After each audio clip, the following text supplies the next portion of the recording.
ഒരുപാട് പേര് സ്റ്റാർ മാപ്പിന്റെ അപ്ഡേറ്റിനെ പറ്റി ചോദിക്കുന്നുണ്ട്. അതിന്റെ അവസ്ഥ എന്താണ്, എപ്പോഴാണ് അത് ലോഞ്ച് ചെയ്യുന്നത്, അങ്ങനെ ഒരുപാട് കാര്യങ്ങൾ ചോദിക്കുന്നുണ്ട്. അപ്പോൾ അതിന്റെ ഒരു അപ്ഡേറ്റ് ആണ് ഞാനിപ്പോൾ പറയാൻ പോകുന്നത്. ഒന്നാമത്തെ കാര്യം, ഈ ഒരു സംഭവം അത്യാവശ്യത്തിൽ കൂടുതൽ പ്രീമിയം ആയിട്ടുള്ള മെറ്റീരിയൽസ് ഉപയോഗിച്ചാണ് ഉണ്ടാക്കിയിരിക്കുന്നത്. അതുകൊണ്ട് തന്നെ ഇതിന് മാത്രം 1.5 കിലോ ഭാരം വരുന്നുണ്ട്. ഇത്രയും വെയിറ്റ് ഉള്ള ഒരു സംഭവം ആയതുകൊണ്ടും ഇവിടെ നമ്മൾ ഉപയോഗിക്കുന്നത് ഗ്ലാസ് ആയതുകൊണ്ട് തന്നെ ഇത് ഷിപ്പ് ചെയ്യാൻ വേണ്ടിയിട്ട് വളരെയധികം ബുദ്ധിമുട്ടാണ്. അതോടൊപ്പം തന്നെ ഇതിന് വേണ്ടിയിട്ടുള്ള ഫ്രെയിം നമുക്ക് ചൈനയിൽ നിന്ന് വരുത്തിക്കാൻ പറ്റും. പക്ഷേ അതിന് തീരെ ക്വാളിറ്റി ഇല്ല എന്നുള്ളൊരു കാര്യം പിന്നീട് ഞങ്ങൾക്ക് മനസ്സിലായി. അങ്ങനെ മാക്സിമം ക്വാളിറ്റിയുള്ള ഫ്രെയിം ഒപ്പിച്ചു വന്നപ്പോൾ ഒരുപാടധികം സമയം അങ്ങനെ പോയി. പിന്നെ മാർക്കറ്റിൽ കണ്ടുവരുന്ന ഒട്ടുമിക്ക ഫോട്ടോ ഫ്രെയിമിന്റെ പുറകുവശം അതിന്റെ ബാക്ക് സൈഡ് ശരിക്കും കവർ ചെയ്തിരിക്കുന്നത് ഒരു തരത്തിൽ ഒരു കാർഡ്ബോർഡ് പോലത്തെ ഒരു മെറ്റീരിയലാണ്. അതിന്റെ ഏറ്റവും വലിയ പ്രശ്നം, അത് പെട്ടെന്ന് തന്നെ ഫംഗസ് കയറി പിടിക്കും. അതുകൊണ്ട് തന്നെ നമ്മുടെ കേരളത്തിന്റെ എൻവയോൺമെന്റിന് അത് ഒട്ടും തന്നെ അനുയോജ്യമായിട്ടുള്ള ഒരു മെറ്റീരിയൽ അല്ല. സംഭവം ശരിയാണ്, അത് വളരെയധികം ചീപ്പായിട്ട് അവൈലബിൾ ആയിട്ടുള്ള ഒരു മെറ്റീരിയൽ ആണ്. നമുക്ക് പ്രൊഡക്ഷൻ കോസ്റ്റ് വളരെയധികം കുറയ്ക്കാനും പറ്റും. പക്ഷേ ഇതിന്റെ ആ ഒരു ക്വാളിറ്റി ഒരിക്കലും അത് വേറൊരു സംഭവത്തിന് കിട്ടില്ല. നമ്മളിവിടെ ഉപയോഗിച്ചിരിക്കുന്ന ഈ ഒരു മെറ്റീരിയലിന്റെ ഗ്യാരണ്ടി എന്ന് പറയുന്നത് 25 വർഷത്തേക്കാണ്. അതായത് ഇത് കംപ്ലീറ്റ്ലി വാട്ടർ പ്രൂഫ് ആണ്, ടെർമൈറ്റ് പ്രൂഫ് ആണ്, അങ്ങനെ ഒരുപാടധികം ഗുണങ്ങളുള്ള ഒരു ബോർഡാണിത്. പിന്നെ ഇവിടുത്തെ ഏറ്റവും വലിയൊരു പ്രത്യേകത ഇവിടെ ഉപയോഗിച്ചിരിക്കുന്ന ആ ഒരു പ്രിന്റ് തന്നെയാണ്. അത്യാവശ്യം നല്ല കോസ്റ്റ്ലി ആയിട്ടുള്ള ഒരു പ്രിന്റർ ഉപയോഗിച്ചിട്ടാണ് ഈ ഒരു പ്രിന്റ് എടുത്തിരിക്കുന്നത്. അതും ഈ പ്രിന്റ് എടുത്തിരിക്കുന്നത് സാധാരണ ഒരു പേപ്പറിലോ അല്ലെങ്കിൽ ഒരു ഫോട്ടോ പേപ്പറിലോ അല്ല. അതായത് നിങ്ങളിപ്പോ ഈ ഒരു പ്രിന്റ് എടുത്തിട്ട് അത് എത്ര വലിച്ച് കീറാൻ നോക്കിയാലും അത് നിങ്ങൾക്ക് കീറാൻ കഴിയില്ല. അത്രയധികം ഡ്യൂറബിൾ ആയിട്ടുള്ളത്, വാട്ടർ പ്രൂഫ് ആയിട്ടുള്ള ഒരു പ്രിന്റ് ആണിത്. ഇവിടെ ഉപയോഗിച്ചിരിക്കുന്ന ആ ഒരു പ്രിന്റിംഗ് മെറ്റീരിയൽ ആണ് നിങ്ങളിപ്പോ ഈ കാണുന്നത്. ഇത് കാണുന്നത് പോലെ തന്നെ ഇത് നമ്മൾ എത്ര വലിച്ചു കീറാൻ നോക്കിയാലും എത്ര വലിച്ചാലും നമ്മുടെ കൈ പോവുകയുള്ളൂ. ഇത് ഒരു അങ്ങമാതിരി ഒരു മെറ്റീരിയൽ ആണിത്. എത്ര കീറാനോ എത്ര മടക്കാനോ എന്തൊക്കെ കാട്ടിക്കൂട്ടിയാലും ഈ ഒരു സംഭവം പോവില്ല. അപ്പോ ഇങ്ങനെയുള്ള ഒരുപാട് മെറ്റീരിയൽസ് കണ്ടെത്താനാണ് ഏറ്റവും വലിയ പാട്. ഞങ്ങൾക്ക് വേണമെങ്കിൽ ഇതെല്ലാം ഒഴിവാക്കിയിട്ട് ഒരു ബേസിക് ഫ്രെയിം കൊടുത്തിട്ട് ഇതേ രൂപത്തിൽ തന്നെ നമുക്ക് ഇറക്കാൻ പറ്റും. പക്ഷേ ആ ഒരു സാറ്റിസ്ഫാക്ഷൻ ഉണ്ട്. നമ്മളൊരു പ്രൊഡക്റ്റ് ഉണ്ടാക്കി പുറത്തേക്ക് വിടുമ്പോൾ അതിന് നമുക്ക് കിട്ടുന്ന ഒരു ഫീലിംഗ് ഇല്ലേ, അതായത് ഈ ഒരു സംഭവം ഒരാളുടെ കയ്യിലേക്ക് ഇങ്ങനെ കൊടുക്കുമ്പോൾ നമുക്കൊരു സംതൃപ്തി ഉണ്ടാവില്ലേ. എനിക്ക് ആ ഒരു സംഭവം കിട്ടണമെങ്കിൽ ഒരുപാടധികം ചെക്ക് പോയിന്റ്സ് ഉണ്ട്. ഒറ്റ വാക്കിൽ പറയുകയാണെങ്കിൽ ഇപ്പോ കേരളത്തിൽ അവൈലബിൾ ആയിട്ടുള്ളതിൽ ഏറ്റവും കൂടുതൽ ഓവർ എഞ്ചിനീയർഡ് ആയിട്ടുള്ള ഒരു ഫോട്ടോ ഫ്രെയിം ആയിരിക്കും മിക്കവാറും. അതായത് തമാശക്ക് പറയുന്നതല്ല, ശരിക്കും അത് അങ്ങനെയാണ്. നിങ്ങളിപ്പോ ഈ ഒരു സംഭവം കയ്യിലേക്ക് പിടിക്കുമ്പോൾ തന്നെ അതിന്റെ ആ ഒരു ക്വാളിറ്റിയും അതിന്റെ ആ ഒരു ഫീല് നിങ്ങൾക്ക് കിട്ടും. പിന്നീടാണ് ഞങ്ങൾക്ക് വേറൊരു കാര്യം മനസ്സിലാവുന്നത്, ഈ പ്രൊഡക്റ്റ് ഉണ്ടാക്കി തീർക്കാന്ന് പറയുന്നത് 50% മാത്രമാണ്. ഇനി അടുത്ത 50% എന്ന് പറയുന്നത് ഇതിന്റെ പാക്കിംഗ് ആണ്. ഈ ഒരു സംഭവം ഇതുപോലെ തന്നെ കസ്റ്റമറിന്റെ കയ്യിലേക്ക് എത്തിക്കുക എന്ന് പറയുന്നത് അത് ശരിക്കും നിസ്സാരമായിട്ടുള്ള ഒരു സംഭവമല്ല. ഈ പാക്കിംഗ് നല്ല രീതിയിൽ ഡ്യൂറബിൾ ആയിരിക്കണം, കോസ്റ്റ് എഫക്റ്റീവ് ആയിരിക്കണം. അതുപോലെ തന്നെ ഈ ഒരു സംഭവം നിങ്ങൾക്ക് കിട്ടിക്കഴിഞ്ഞാൽ അതിന്റെ ആ ഒരു അൺബോക്സിങ് എക്സ്പീരിയൻസ് ഇല്ലേ, അത് വേറെ ലെവലായിരിക്കണം. അപ്പോൾ ഈ 3 സംഭവങ്ങളും നമുക്ക് ഒരുമിച്ചിട്ട് വേണം ഒരു പാക്കിംഗ് ഉണ്ടാക്കി തീർക്കാൻ. അതിന്റെ ഒരു ഫൈനൽ സ്റ്റെപ്പിലാണ് നമ്മളിപ്പോ നിൽക്കുന്നത്. അപ്പോൾ അതെല്ലാം കറക്റ്റ് ആയാൽ മാത്രമാണ് ഈ വീട്ടിൽ നിന്ന് ഒരു സംഭവം വിൽപ്പനയ്ക്ക് പുറത്തേക്ക് പോവുള്ളൂ. പിന്നെ വേറൊരു കാര്യം എന്താ വെച്ചാൽ, ഞങ്ങൾ ഈ ഒരു ഫ്രെയിമുമായിട്ടാണ് പല പല സ്ഥലങ്ങളിലേക്ക് പോകുന്നത്. അപ്പോൾ എനിക്ക് കിട്ടേണ്ട ഒരു കാര്യം എന്താ വെച്ചാൽ, ഈ ഒരു സംഭവം ഒരാളുടെ കയ്യിലേക്ക് കൊടുക്കുമ്പോൾ അയാളുടെ ആ ഒരു ഫീഡ്ബാക്ക്, അതാണ് എനിക്ക് മെയിൻ ആയിട്ട് വേണ്ടത്. ഈ സംഭവത്തെ കയ്യിൽ പിടിച്ചിരിക്കുന്ന മെജോറിറ്റി ആൾക്കാരും വളരെയധികം പോസിറ്റീവ് ആയിട്ടുള്ള ഫീഡ്ബാക്ക് ആണ് എനിക്ക് തന്നിരിക്കുന്നത്. അതോടൊപ്പം ഈ ഒരു സംഭവത്തിൽ ഞാൻ ആർക്കൊക്കെ കൈമാറിയിട്ടുണ്ടോ അതിൽ മിക്കവരും ഒരു പ്രീ ഓർഡർ എന്ന നിലയിൽ നമുക്ക് ഓർഡർ തന്നിട്ടുണ്ട്. അങ്ങനെ വളരെയധികം അപ്രതീക്ഷിതമായിട്ടുള്ള ഒരുപാടധികം കാര്യങ്ങൾ ഈ ഇടയ്ക്ക് നടന്നു പോയതാണ്. അപ്പോൾ കറന്റ്ലി ഞങ്ങൾ പ്രീ ഓർഡർ അക്സെപ്റ്റ് ചെയ്യുന്നുണ്ട്. അപ്പോൾ നിങ്ങൾക്ക് ഇത് വാങ്ങാൻ താല്പര്യമുണ്ടെങ്കിൽ താഴെ കൊടുത്തിരിക്കുന്ന ഈ നമ്പറിൽ വാട്സാപ്പിൽ മെസ്സേജ് അയച്ചാൽ മതി. ഇനിയിപ്പോ ഇതിന്റെ പ്രൈസിങ്ങിനെ പറ്റി ചോദിക്കുകയാണെങ്കിൽ കറന്റ്ലി മാർക്കറ്റിൽ അവൈലബിൾ ആയിട്ടുള്ള സ്റ്റാർ മാപ്പിന്റെ ബേസിക് പ്രൈസ് എന്നൊക്കെ പറയുന്നത് ഒരു 3000-4000 രൂപയൊക്കെയാണ്. അപ്പം അത്രയൊന്നും വരില്ല, അതിന്റെ ഒരു പകുതിയിൽ കുറവ് വില മാത്രമാണ് ഇതിനെയാണ് പ്രതീക്ഷിക്കുന്നുള്ളൂ. എനിക്കൊരൊറ്റ എയിമേ ഉണ്ടായിരുന്നുള്ളൂ, വളരെയധികം പ്രീമിയം ആയിട്ടുള്ള ഒരു പ്രൊഡക്റ്റ് വളരെയധികം കോമ്പറ്റീറ്റീവ് ആയിട്ടുള്ള ഒരു പ്രൈസിങ്ങിൽ കൊടുക്കണം എന്നുള്ളത്. അത് മിക്കവാറും നടക്കുമെന്നാണ് ശരിക്കും എനിക്ക് തോന്നുന്നത്. അപ്പോൾ പ്രീ ഓർഡർ ചെയ്യാൻ താല്പര്യമുള്ളവർ താഴെ കൊടുത്തിരിക്കുന്ന വാട്സാപ്പ് നമ്പറുമായിട്ട് നമ്മളെ കോൺടാക്ട് ചെയ്താൽ മതി. മിക്കവാറും അടുത്ത ആഴ്ചയായിരിക്കും നമ്മൾ ഈ ഒരു പ്രൊഡക്റ്റ് ലോഞ്ച് ചെയ്യുന്നത്. ഒരു കാര്യം ഞാൻ വീണ്ടും ഓർമ്മിപ്പിക്കുന്നു, ഈ ഒരു സംഭവം ഉണ്ടാക്കിയത് ഞങ്ങൾ രണ്ടുപേരുമാണ്. അപ്പോൾ ഓരോ പ്രൊഡക്റ്റുകളും ഹാൻഡ് മെയ്ഡ് ആയിട്ട് ഞങ്ങളുടെ കൈകൊണ്ട് ഉണ്ടാക്കിയ സംഭവങ്ങളാണ് ശരിക്കും ഇത്. ഇതിന്റെ ഫ്രെയിമിംഗ് തൊട്ട് അതിന്റെ പാക്കിംഗ് വരെ മുഴുവനും ഞങ്ങൾ രണ്ടുപേരും കൂടി ചേർന്ന് ഉണ്ടാക്കുന്നതാണ്. ഞങ്ങൾ ചേട്ടനും അനിയനും തുടങ്ങി വെച്ച ഈ ഒരു ചെറിയ ഇനീഷ്യേറ്റീവിനെ നിങ്ങൾ എല്ലാവരും സപ്പോർട്ട് ചെയ്യുമെന്ന് പ്രതീക്ഷിക്കുന്നു. അപ്പോൾ നമുക്ക് നേരെ വീഡിയോയിലേക്ക് പോകാം.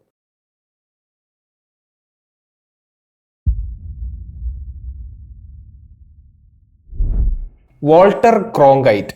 അമേരിക്കയിലെ തന്നെ ഏറ്റവും ട്രസ്റ്റഡ് ആയിട്ടുള്ള ജേർണലിസ്റ്റ് ആയിരുന്നു ഇദ്ദേഹം. അദ്ദേഹത്തോടൊപ്പം ഗോർഡൻ കൂപ്പർ എന്ന് പറയുന്ന ഒരു വ്യക്തിയും കൂടി ഉണ്ടായിരുന്നു. ഇദ്ദേഹം US എയർഫോഴ്സിലത്തെ ഒരു ടെസ്റ്റ് പൈലറ്റ് ആയിരുന്നു. ഇതെല്ലാം നടക്കുന്ന കാലഘട്ടം 1960-കളാണ്. ഈ കാലഘട്ടത്തിന്റെ ഏറ്റവും വലിയ പ്രത്യേകത UFOനെ പറ്റിയിട്ടുള്ള ഒരുപാടധികം ഇൻഫോർമേഷൻ പുറത്തേക്ക് വരുന്ന ഒരു കാലഘട്ടമായിരുന്നു. എന്നാൽ ഈ കാലഘട്ടത്തിൽ തന്നെ അമേരിക്കൻ ഗവൺമെന്റ് CIA സഹായത്തോടെ UFO എന്ന് പറയുന്ന ഒരു സംഭവത്തെ ഡീബങ്ക് ചെയ്യാനും അതിന്റെ ക്രെഡിബിലിറ്റി ഒട്ടാകെ നശിപ്പിക്കാനും ശ്രമിച്ച ഒരു സമയം കൂടിയാണ്. അങ്ങനെ ഇരിക്കുമ്പോഴാണ് ഇവർ രണ്ടുപേരും ഇതിന്റെ സത്യാവസ്ഥ പുറത്തേക്ക് കൊണ്ടുവരാൻ വേണ്ടി ശ്രമിക്കുന്നത്. ഈ പ്രശ്നങ്ങളെല്ലാം തുടങ്ങിയത് നമ്മുടെ പൈലറ്റ് ജേർണലിസ്റ്റിന്റെ അടുത്ത് ഒരുപാടധികം പറക്കുന്നതിനെ പറ്റിയുള്ള ഇൻഫോർമേഷൻ ഷെയർ ചെയ്ത് തുടങ്ങിയപ്പോഴാണ്. ഇദ്ദേഹം US എയർഫോഴ്സിൽ വർക്ക് ചെയ്തുകൊണ്ടിരുന്ന ഒരു ടെസ്റ്റ് പൈലറ്റ് ആയതുകൊണ്ട് തന്നെ ഇദ്ദേഹത്തിന് ഒരുപാടധികം ആൾക്കാരായിട്ട് കണക്ഷൻ ഉണ്ട്. അതിൽ ഹൈലി ക്വാളിഫൈഡ് ആയിട്ടുള്ള പൈലറ്റ്സ് ഉണ്ട്, റഡാർ ഓപ്പറേറ്റേഴ്സ് ഉണ്ട്, എഞ്ചിനീയേഴ്സ് ഉണ്ട്. അപ്പൊ ഒരുപാടധികം ആൾക്കാരുണ്ട്. ഇവരെല്ലാവരും വളരെയധികം മിസ്റ്റീരിയസ് ആയിട്ടുള്ള പറക്കുന്നളികളെ കാണുന്നുണ്ട് എന്നുള്ളൊരു ഇൻഫോർമേഷൻ ഇദ്ദേഹത്തിനോട് ഷെയർ ചെയ്യുന്നുണ്ട്. അതേ കാര്യം തന്നെ ഇദ്ദേഹം ജേർണലിസ്റ്റിന്റെ അടുത്ത് വന്നും പറയുന്നുണ്ട്. എന്നാൽ ഇവരുടെ കണ്ണുകൾ കൊണ്ട് കാണുന്ന പല കാര്യങ്ങളും ചുമ്മാ നാച്ചുറൽ ആയിട്ടുള്ള ഒബ്ജക്റ്റ് ആണെന്ന് പറഞ്ഞ് നിഷേധിക്കുന്ന ഒരു ഗവൺമെന്റ് ആണ് മറുഭാഗത്ത് നിൽക്കുന്നത്. അപ്പോ ഇവിടുത്തെ സത്യാവസ്ഥ എന്തായിരിക്കും എന്ന് മനസ്സിലാക്കുന്നതിന് വേണ്ടിയിട്ടും അത് ജനങ്ങളിലേക്ക് എത്തിക്കാനും വേണ്ടിയിട്ടാണ് ശരിക്കും ഇവർ രണ്ടുപേരും ശ്രമിച്ചിരുന്നത്. ഒരു പൈലറ്റും ടെസ്റ്റ് പൈലറ്റും തമ്മിൽ വളരെയധികം വ്യത്യാസമുണ്ട്.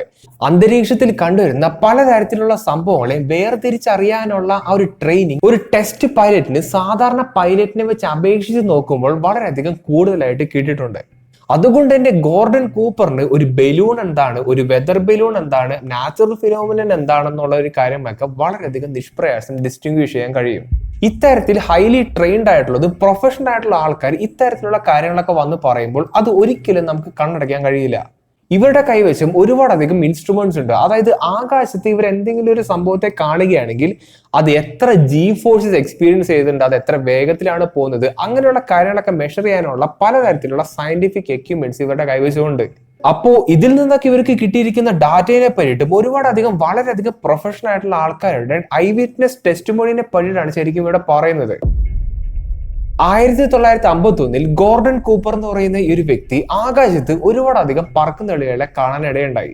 ഇദ്ദേഹം ഒരു ടെസ്റ്റ് പൈലറ്റ് ആയതുകൊണ്ട് തന്നെ F-86 എന്ന് പറയുന്ന ഫൈറ്റർ ജെറ്റിനെ ഇദ്ദേഹം പറപ്പിക്കുകയായിരുന്നു. ആ സമയത്ത് ഇദ്ദേഹം ഒറ്റയ്ക്കായിരുന്നില്ല, ഇദ്ദേഹത്തിന്റെ കൂടെ ഒരുപാടധികം ജെറ്റുകൾ ഉണ്ടായിരുന്നു. ആ സമയത്താണ് ഇവരെല്ലാവരും ഒരുപാടധികം പറക്കുന്നളികളെ ആകാശത്ത് കാണുന്നത്. ടെസ്റ്റിമോണി അനുസരിച്ച് നിങ്ങളിപ്പോൾ സ്ക്രീനിൽ കാണുന്നത് പോലെ ഒരു മെറ്റാലിക് സോസർ ഷേപ്പിലുള്ള ഒരു ഒബ്ജക്റ്റിനെയാണ് ശരിക്കും അവരെല്ലാവരും കണ്ടിരുന്നത്. അതും 1-2 UFOയുടെ കാര്യത്തെ പറ്റിയിട്ടാണ് ഇവിടെ പറയുന്നത്. മൾട്ടിപ്പിൾ UFOനെയാണ് ഇവർ എല്ലാവരും തന്നെ കണ്ടിരിക്കുന്നത്. അതിലൂടെ ഇദ്ദേഹം പറയുന്ന ഒരു കാര്യമുണ്ട്, ഈ പറക്കുന്നളിയിൽ യാത്ര ചെയ്യുന്നത് വളരെയധികം ഡിസിപ്ലിൻഡ് ആയിട്ടുള്ള ഒരു രീതിയിലാണ്. അതോടൊപ്പം ഇത് പറക്കുന്ന വേഗതയും അത് എത്ര അടി ഉയരത്തിലാണ് ഇങ്ങനെ പറന്നുകൊണ്ടിരിക്കുന്നത്, അങ്ങനെ എല്ലാ ഡാറ്റയും ഇവരന്ന് കളക്ട് ചെയ്തതാണ്. ഡാറ്റ എന്ന് പറയുന്ന ഒരു സംഭവത്തെ മാറ്റി വെക്കുകയാണെങ്കിൽ ഇവരന്ന് കണ്ണുകൾ കൊണ്ട് കണ്ട ഒരു സംഭവം അത് ആ കാലത്തെ ഫിസിക്സ് ഉപയോഗിച്ച് ഒരിക്കലും വർക്ക് ചെയ്യരുത്, അല്ലെങ്കിൽ ആ കാലത്ത് മനുഷ്യരുടെ കൈവശം ഉണ്ടായിരുന്ന ആ ഒരു ടെക്നോളജിക്കൽ ലിമിറ്റില്ലേ അതിന് അതീതമായിട്ട് വർക്ക് ചെയ്യുന്ന എന്തോ ഒരു തരത്തിലുള്ള മെഷീൻ ആയിരുന്നു ശരിക്കും അത്. ഇദ്ദേഹം ഒരു ടെസ്റ്റ് പൈലറ്റ് ആയതുകൊണ്ട് തന്നെ ഈ ഒരു സംഭവം ഒരു വെതർ ബലൂൺ അല്ലെന്നും ഇതൊരു നാച്ചുറൽ ഫിനോമിനൻ അല്ല എന്നുള്ള ഒരു കാര്യം ഇദ്ദേഹത്തിന് വളരെയധികം വ്യക്തമായിട്ട് മനസ്സിലായി. പിന്നീട് കുറച്ച് വർഷങ്ങൾ മുന്നോട്ട് പോയി. 1957 ഇദ്ദേഹം എഡ്വാർഡ് എയർഫോഴ്സ് ബേസിൽ high precision landing systems install ചെയ്യുന്ന സമയത്താണ് ഒരുപാടധികം പറക്കുന്നളികളെ ഇദ്ദേഹം വീണ്ടും കാണുന്നത്. എന്നാൽ ഇത്തവണയും ഇദ്ദേഹം കണ്ടത് അന്ന് അദ്ദേഹം കണ്ട അതേപോലെ തന്നെ പറക്കുന്നളികളെയായിരുന്നു. പക്ഷേ ഇത്തവണത്തെ എൻകൗണ്ടർ വളരെയധികം വ്യത്യാസം ഉണ്ടായിരുന്നു. സംഭവം എന്താ വെച്ചാൽ ഈ ഒരു UFO അന്തരീക്ഷത്തിൽ നിന്ന് പറന്നു വന്ന് അദ്ദേഹത്തിന് കുറച്ച് മുന്നിൽ വന്ന് ഇങ്ങനെ ലാൻഡ് ചെയ്യുന്നു. ഇത് ലാൻഡ് ചെയ്യുന്ന സമയത്ത് അതിന്റെ ബോഡിയിൽ നിന്ന് 3 കാലുകൾ പുറത്തേക്ക് വന്നിരുന്നു എന്നുള്ളൊരു കാര്യം ഇദ്ദേഹം പറയുന്നുണ്ട്. പിന്നീട് ആ ഒരു സംഭവം പ്രത്യേകിച്ചൊന്നും ചെയ്തില്ല, അത് വീണ്ടും പറന്ന് അന്തരീക്ഷത്തിലേക്ക് പോവുകയാണ് ഉണ്ടായത്. അവിടെയാണ് ഈ ഒരു കഥയുടെ ട്വിസ്റ്റ് കിടക്കുന്നത്. ഇത്തവണ ഇദ്ദേഹത്തിന്റെ മുന്നിൽ വെച്ച് ആ ഒരു പറക്കുന്നളിയെ ലാൻഡ് ചെയ്യുന്നതും അത് പിന്നീട് പറന്നു പോകുന്നതിന്റെ വീഡിയോ 35mm ഫിലിമിൽ ഇദ്ദേഹം റെക്കോർഡ് ചെയ്തിട്ടുണ്ടായിരുന്നു. അതിനുശേഷം ഇദ്ദേഹം പേഴ്സണലി ഈ ഒരു ഫിലിം ഡെവലപ്പ് ചെയ്തെടുക്കുകയും അത് പിന്നീട് ഒരു വീഡിയോ രൂപത്തിലാക്കുകയും ചെയ്യുന്നു. പിന്നീട് ഇദ്ദേഹം ക്യാപ്ചർ ചെയ്തിരിക്കുന്ന ആ ഒരു പറക്കുന്നളിയെ വളരെയധികം വ്യക്തമായിട്ട് ഈ വീഡിയോയിൽ കാണാൻ കഴിയുന്നുണ്ട് എന്നുള്ളൊരു കാര്യം ഇദ്ദേഹം ഉറപ്പുവരുത്തുന്നു. ആ കാലത്തെല്ലാം പറക്കുന്നളികൾ എന്ന് പറയുന്നത് ആളുകൾ വളരെയധികം ഡിസ്മിസ് ചെയ്യുന്ന ഒരു ടോപ്പിക്കും കൂടിയായിരുന്നു. എന്നാൽ ആ ഒരു കാലഘട്ടത്താണ് ഇദ്ദേഹത്തിന് വളരെയധികം ഡീറ്റെയിൽ ആയിട്ടുള്ള ഒരു വീഡിയോ ക്യാപ്ചർ ചെയ്യാൻ പറ്റുന്നത്. അതുകൊണ്ട് തന്നെ ഈ ഒരു സംഭവത്തെ പറ്റിയിട്ടുള്ള സയന്റിഫിക് അനാലിസിസ് നടത്തുന്നതിന് വേണ്ടിയിട്ട് ഈ ഒരു വീഡിയോ വാഷിംഗ്ടൺ DC അയക്കുന്നു. ഇത്ര നേരം ഇദ്ദേഹം ചെയ്ത കാര്യങ്ങൾ വളരെയധികം പെർഫെക്റ്റ് ആയിരുന്നു. പക്ഷേ വേറൊരു കാര്യം ഇദ്ദേഹം വളരെയധികം അണ്ടർ എസ്റ്റിമേറ്റ് ചെയ്തായിരുന്നു. ഇവിടെ ഇദ്ദേഹം അയച്ചു കൊടുത്തത് ഈ ഒരു സംഭവത്തിന്റെ ഒറിജിനൽ കോപ്പിയാണ്. അതുകൊണ്ട് തന്നെ ഇദ്ദേഹത്തിന്റെ ഒരു സംഭവം തിരിച്ചു കിട്ടുകയും ചെയ്തില്ല. ഈ ഒരു സംഭവം എന്താണെന്നുള്ളതിന്റെ സയന്റിഫിക് അനാലിസിസും തിരിച്ചു വന്നില്ല. പിന്നീട് ഈ ഒരു സംഭവം നടന്നിട്ടേ ഇല്ല എന്നുള്ള രീതിയിലാവുന്ന ഒരു അവസ്ഥ വരെ എത്തി. അതിനുശേഷം 1962 ഇദ്ദേഹം നമ്മുടെ ജേർണലിസ്റ്റുമായിട്ട് സംസാരിക്കുന്നു. ഇതിനെ പറ്റിയിട്ടുള്ള പല കാര്യങ്ങളും ഡിസ്കസ് ചെയ്യുന്നു. ആ ഒരു സമയത്താണ് നമ്മുടെ ജേർണലിസ്റ്റും ഒരുപാടധികം കാര്യങ്ങൾ മനസ്സിലാക്കുന്നത്. അതായത് ഇത് ഇദ്ദേഹം മാത്രം കണ്ടിരിക്കുന്ന കാര്യങ്ങളല്ല, വളരെയധികം റെസ്പെക്ട് ആയിട്ടുള്ള ഈ ഫീൽഡിൽ വർക്ക് ചെയ്യുന്ന ഒരുപാടധികം ആൾക്കാർ വിറ്റ്നസ് ചെയ്തിട്ടുള്ള ഒരു സംഭവമാണെന്നുള്ള ഒരു കാര്യം ഇദ്ദേഹത്തിന് വളരെയധികം വ്യക്തമായിട്ട് മനസ്സിലാവുന്നു. ഇതിലൂടെയെല്ലാം ഗോർഡൻ കൂപ്പർ പറയുന്ന ഒരു പ്രധാനപ്പെട്ട പോയിന്റ് ഉണ്ട്. ഇദ്ദേഹത്തിന് ഈ ഒരു സംഭവത്തെ പറ്റി ഒരു ലോജിക്കൽ ആയിട്ടുള്ള എക്സ്പ്ലനേഷൻ കൊടുക്കാൻ കഴിയുന്നില്ല.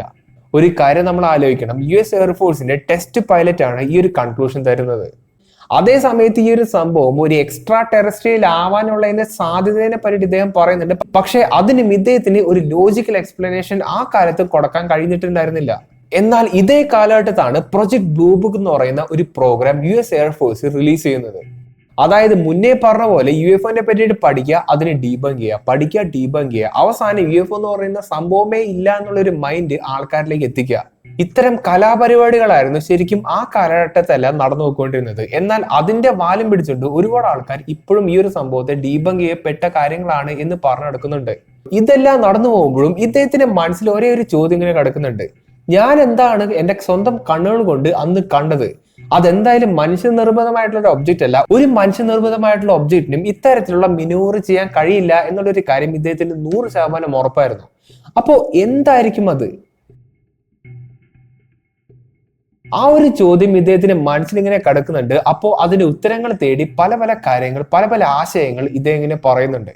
അതിന്റെ ഭാഗമായി വളരെയധികം കോർഡിനേറ്റഡ് ആയിട്ടുള്ള ഒരു സയന്റിഫിക് കമ്മ്യൂണിറ്റി ഇവർക്ക് വേണമെന്നും അതിലൂടെ ഇത്തരത്തിലുള്ള UFOനെ പറ്റിയിട്ടുള്ള ഡാറ്റ കളക്ട് ചെയ്യുകയും എന്താണ് പറക്കും തളിയ എന്നതിനെ പറ്റിയിട്ടുള്ള ഒരു കറക്റ്റ് ഉത്തരം ഇതിലൂടെ ലഭിക്കും എന്നുള്ളൊരു കാര്യം ഇദ്ദേഹത്തിന് ഉറപ്പുണ്ടായിരുന്നു.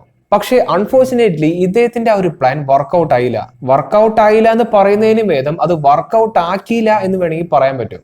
അങ്ങനെ ഒരുപാട് വർഷങ്ങൾക്ക് ശേഷം 2004 USS നിമിറ്റ്സ് എന്ന് പറയുന്ന വളരെയധികം ഫേമസ് ആയിട്ടുള്ള പറക്കുന്തളികളുടെ ഇൻവെസ്റ്റിഗേഷൻ കാര്യങ്ങളെല്ലാം നടക്കുന്നു. ആ കാലഘട്ടത്തും പറക്കുന്തളികളുടെ വീഡിയോ അമേരിക്കയ്ക്ക് ക്യാപ്ചർ ചെയ്യാൻ കഴിഞ്ഞു എന്നുള്ളതാണ് ഏറ്റവും വലിയൊരു കാര്യം.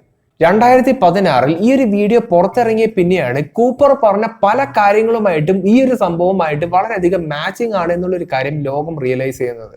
2004 ഇവർ കളക്ട് ചെയ്തിരിക്കുന്ന ഡാറ്റയിൽ നിന്ന് ഈ ഒരു പറക്കുന്തളിയ 80,000 അടി ഓൾട്ടിറ്റ്യൂഡിൽ നിന്ന് സീ ലെവലിലേക്ക് വെറും 1 സെക്കൻഡിലാണ് ഇങ്ങനെ യാത്ര ചെയ്തിരിക്കുന്നത്. അതായത് അത്രയധികം വേഗത്തിൽ യാത്ര ചെയ്യാൻ കഴിയുന്ന ഒരു ഒബ്ജക്റ്റ് ഇപ്പോഴും നമ്മുടെ കൈവശമില്ല. അങ്ങനെ വീണ്ടും ഒരുപാട് വർഷങ്ങൾക്ക് ശേഷം 2026 ഇതാ ഒരുപാടധികം പറക്കുന്തളിയുടെ റിപ്പോർട്ടുമായിട്ട് ഒരുപാടധികം വീഡിയോസുമായിട്ട് നമ്മുടെ അമേരിക്കൻ ഗവൺമെന്റ് ഇപ്പൊ മുന്നിലേക്ക് വന്നിരിക്കുന്നു. ഇവിടുത്തെ ഒരു പ്രധാനപ്പെട്ട ചോദ്യം എന്താ വെച്ചാൽ, എന്താണ് ശരിക്കും ഇത്? എന്തിനെയാണ് നമ്മളിപ്പോ കണ്ടുകൊണ്ടിരിക്കുന്നത്? ഈ സംഭവങ്ങളെ പറ്റി വർഷങ്ങളോളം പഠിക്കുന്ന ആൾക്കാർ പറയുന്ന ഒരേ ഒരു കാര്യമുള്ളൂ, ഇവരുടെ കൈവശമുള്ള ഈ ഒരു ടെക്നോളജി ഇപ്പോ നമ്മുടെ മനുഷ്യരുടെ കൈവശമുള്ള ഒരു ടെക്നോളജിയേക്കാൾ എത്രയോ ലക്ഷം വർഷങ്ങൾ അഡ്വാൻസ്ഡ് ആയിരിക്കണം. അതിന്റെ അർത്ഥം എന്താ വെച്ചാൽ ഇവർ നമ്മുടെ ഭൂമിയിൽ വരാൻ തുടങ്ങിയത് ഇന്നോ ഇന്നലെയോ അല്ല. ചരിത്രങ്ങൾ എടുത്തു നോക്കുകയാണെങ്കിൽ ഒരുപാട് തരത്തിലുള്ള മിത്തോളജികളും ഒരുപാട് തരത്തിലുള്ള കഥകളും നമ്മളെല്ലാവരും കേട്ടിട്ടുണ്ട്. അപ്പോൾ അതും ഇതൊക്കെ ആയിട്ട് എന്തൊക്കെയോ റിലേഷൻ ഉണ്ടെന്നുള്ള ഒരു കാര്യം ഏകദേശം ഉറപ്പാണ്. ഇവരുടെ കൈവശമുള്ള ടെക്നോളജി തന്നെയാണ് ഇവിടുത്തെ ഏറ്റവും വലിയ വില്ലൻ. ഇതിനെ തരണം ചെയ്യാനായിട്ട് നമ്മൾക്ക് ഇപ്പോഴും കഴിയുന്നില്ല എന്നുള്ളതാണ് ഇവിടുത്തെ ഏറ്റവും വലിയ വാസ്തവം. UFO എന്ന് പറയുന്ന ഈ ഒരു ടോപ്പിക് ഇന്നോ ഇന്നലെയോ തുടങ്ങിയ ഒരു സംഭവമല്ല. അത് വർഷങ്ങളായിട്ട് ആൾക്കാർ ഇങ്ങനെ ഡിസ്കസ് ചെയ്യുന്നുണ്ട്, അത് ഇതിന്റെ പുറത്തേക്ക് കൊണ്ടുവരാൻ നോക്കുന്നുണ്ട്. പക്ഷെ അതേ സമയത്ത് ഇതേപോലുള്ള വലിയ ആൾക്കാർ വന്നിട്ട് ഈ ഒരു സംഭവത്തെ ഡീബങ്ക് ചെയ്ത് അതിന്റെ ക്രെഡിബിലിറ്റി അപ്പാടെ നശിപ്പിക്കുന്ന ഒരു പ്രകൃതമാണ് നമുക്ക് കാണാൻ കഴിയുന്നത്. എന്നാൽ അന്ന് ഈ ഒരു സംഭവം ഇല്ല എന്ന് പറഞ്ഞു നടക്കുന്ന ആൾക്കാരാണ് ഇപ്പോൾ ഈ ഒരു സംഭവം ഉണ്ടെന്നു എന്ന് പറയുന്നത്. അതായത് ഒരേ സമയത്ത് 2 വർത്താനം പറയുന്ന ഒരു പ്രകൃതമാണ് നമുക്കിവിടെ കാണാനും കഴിയുന്നത്. എന്ത് തന്നെയായാലും നിങ്ങളുടെ അഭിപ്രായങ്ങൾ മാക്സിമം ഒന്ന് കമന്റ് ചെയ്യാൻ ശ്രമിക്കുക. അപ്പോൾ നമ്മുടെ സ്റ്റാർ മാപ്പ് പ്രീ ഓർഡർ ചെയ്യാൻ താല്പര്യമുള്ളവർ താഴെ കൊടുത്തിരിക്കുന്ന നമ്പറിൽ മെസ്സേജ് അയക്കുക. അപ്പോൾ നല്ലൊരു ടോപ്പിക്കായിട്ട് ഇനി അടുത്ത വീഡിയോ കാണാം.